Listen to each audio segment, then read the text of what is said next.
Is Trump going to suffer impeachment? All about the Hurricane Dorian. Measles outbreak in many cities. Oil leaking and the Amazon fire. Neymar is injured again. A visit to the Art Museum of São Paulo and the latest movie releases.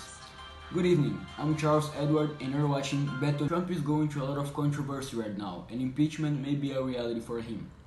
More details on the subject with our specialist André Camacho. André? Thank you, Carlos. So, on Tuesday 24th, an impeachment case was filed against the President Donald Trump in the Chamber of Deputies. The charge was based on a phone call made by Trump to the Ukraine President Volodymyr Zelensky, in which Donald supposedly pressured the Ukraine President to investigate Joe Biden and his son Hunter Biden, who were part of the board of a natural gas company during the Obama administration when Joe Biden was the American vice president. It's accused that Trump has done this to prevent Biden of being a possible contender for the 2020 elections, as Joe leads the polls to be a candidate for the Democratic Party, and a possible investigation could prevent his candidacy. Trump denies that he has committed any wrongdoing and says he is victim of the biggest witch hunt in history. The process, if sent to vote on the Chamber of Deputies, as there is a predominance of Democrats, would have great chances to approval of impeachment, but unlikely to follow the decisions in the Senate because most senators belong to the Republican Party. Back to you, Carlos. Thank you. Well, André, I think we have to wait and see how this ends. But now, in other news, all about the destructive Hurricane Dorian and its consequences with our reporter, Robert D'Amico. Robert? Now we're going to talk about the Hurricane Dorian, the worst tropical cyclone that we have seen in the last few years. That hit Bahamas in the last month, but it was expected to follow to Florida.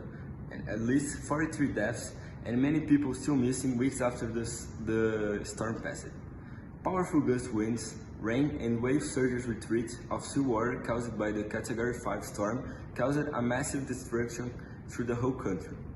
And when Dorian hit the Abacus Island in the north of Bahamas on 1st September, sustained winds reached 298 kph. Storm headed northwards, triggering warnings of high winds and storm surges in the Carolina, and before battering Georgia, still driving winds of 100 mph. So today the temperature will stay between 17 and 22 degrees, and the wind is close to 16 kilometers per hour. Wednesday will have a similar temperature, but the climate will be a bit more windy. Thursday, the minimum temperature will be 17 degrees and the maximum is about 26 degrees. On Friday and on the weekend, the climate will get just a little warmer, with a minimum of 20 degrees and a maximum of 28. The perfect weather to get some time with your family outside. Well, Robert, that's very sad news. But all we can do is help the victims and prepare our cities for future disasters like that. Well, now in other news, all about what appears to be a measles outbreak in many cities. Rodrigo, can you tell us more about it? Thank you, Carlos. Good afternoon, everyone. On October 19 happens the National Measles Vaccination Day, named D-Day. And this time, the focus was on children from 6 months to 5 years old. The minimum age for the first dose of the vaccine was 12 months, but turned to 6, because this is when you have the highest rate of victims of the disease. So in that day, in the D-Day, about 30,000 people were vaccinated in the capital and 223,000 people on all the state of São Paulo. But it is still a low number in relation to the population. Therefore, we can see that most states haven't achieved their respective goals. And it wasn't only in 2019, but in the last 5 years in Brazil. As we can see from the graphic, measles cases are increasing exponentially, reaching almost the same rate as Yemen, a country that has suffered from civil war since 2015. So if you are a parent, a guardian, take your son, your nephew, your grandson, I don't know, to some health post. Even after the D-Day, the campaign continues. And don't forget yourself, get the vaccine too. And remember, on November 18, the D-Day of adults will start. Waiting for you all at the health post. You too, Carlos. Bye to all. Carlos. Well, Rodrigo, I'm glad that you're already vaccinated. And I am as well, of course, because it's very important to be prepared against this kind of disease. And now, Peter Tillier is going to talk about the oil leakings in the northeast of Brazil and the Amazon fire. Peter? Thank you, Charles Edward. Now up to the environmental news. Jair Bolsonaro is currently at Japan, and there he publicly said that he won't abandon the exploration of the Amazonia despite the fires. The president's declarations caused some polemics on the public opinion due to the fact that INPE reported that this year's deforestation is the biggest in the last 10 years. Even though Amazonia's forest isn't the biggest source of oxygen like is popularly believed, it is impossible to discard that its importance, once it helped to regulate the world's climate and is still the biggest biodiversity between all biomes of the world. Now on to the next topic. Brazil's new big issue is the mysterious oil that reached up to 9 state shores through the sea, mostly in northeast.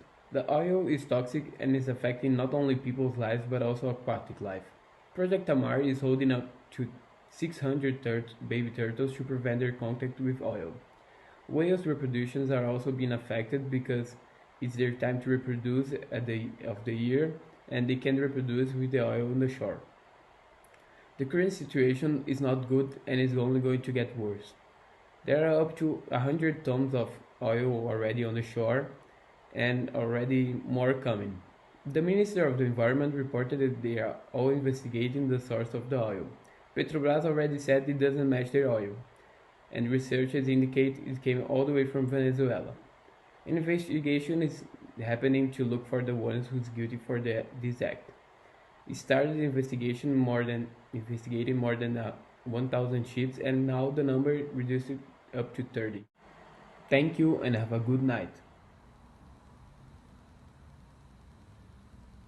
Well, Peter, that's very sad, especially because we're talking about a nature sanctuary that is Brazil.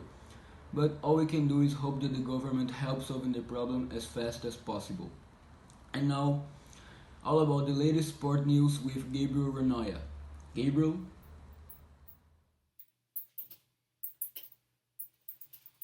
Hi Carlos, Bahia played against Ceará in the 27th round of Brasileirão, and this game was a chance to protest about the oil spill. The fans used a t-shirt that showcased a stand of oil regarding the oil leak that is taking over the northeastern beaches. It is not the first time that the soccer team has done a social protest. This year, Bahia created a website that assists women harassment victims. Now talking about Paris Saint-Germain, PSG gets nervous with CBF because of Neymar's injury and abusive-friendly games. The PSG vision is that the games against Senegal and Nigeria within 48 hours, besides being exhausting, are abusive. And the irritation of PSG with the CBF about the choice of friendly games are not a new thing. Now, changing the focus of soccer to surf, the Brazilian surfer Gabriel Medina committed an unusual mistake in Peniche, Portugal, that put in risk his third world title and his Olympic spot. He was eliminated on round 16 of the penultimate stage of the World Championship because Gabriel Medina interfered on the movement of Caio Belli trying to surf in the wave that Caio had priority.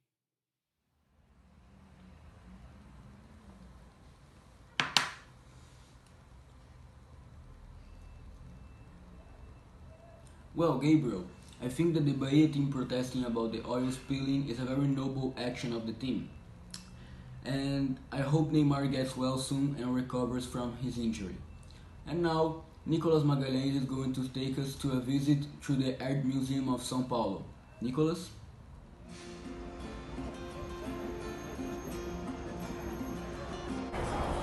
The Museum of Art of São Paulo, also known as MASP, is located on the heart of the city, the Paulista Avenue, and was idealized by the journalist Assis Chateaubriand and the also journalist and art critic Pietro Maria Bradi, making an exceptional collection of more than 8,000 works of art.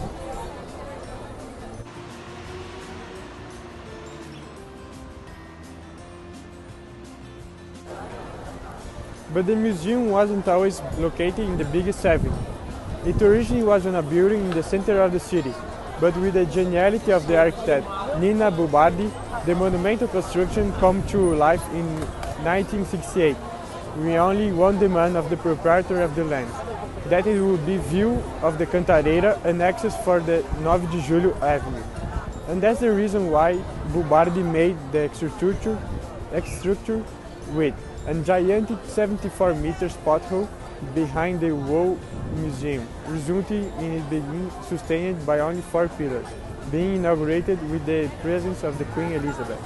It's a classic collection of Vincent van Gogh until ancient Nigerian sculptures.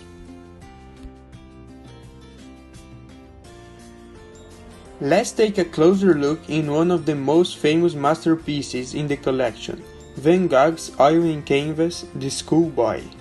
The post-impressionist artwork combines splendid lighting and vibrant colors to represent Camille, the son of the postman Joseph Rowling.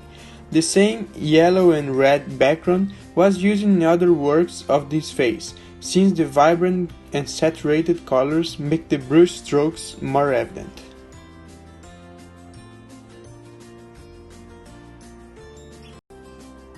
On the opposite side, we can see a contemporary piece of art, Field and Counterfield, whose curator is Dora Longo Bahia.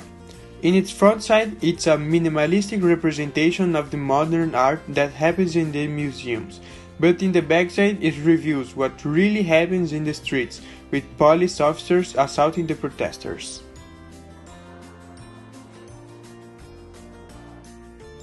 You can visit the museum for 40 reais, or 20 if you are a student.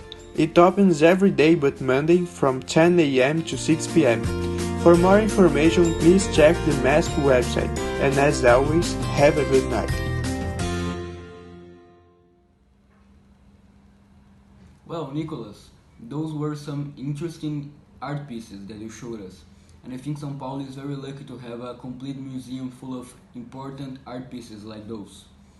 And now, with Nicolas Sanchez, that's going to talk about the latest movie releases. Nicolas? Hello, Carlos Eduardo. This week the movie types are out of the Hollywood productions, and let's see it. Let's start talking about the movie that have been commented in Brazil and became the darling of the critics in Cannes, winning the jury prize at the Cannes Festival. The plot takes place in Bacurau, a fictional city in the sertão of Brazil, and deals with themes such as inequality, oppression, belonging, and revolution.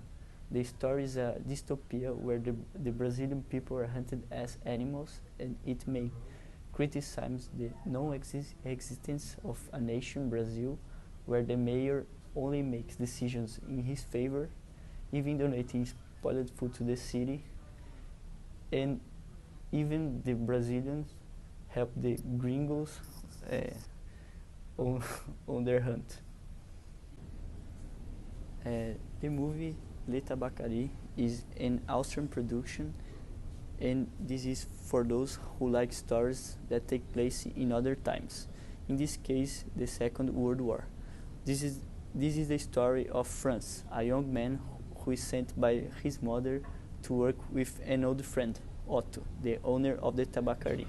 And there, Franz develops a great friendship with a client, Freud, who helps the boy with his problems as an young adult. The film has an excellent photograph, especially when portrays the boy's dreams that could be not missed due to the presence of Sigmund Freud in the plot.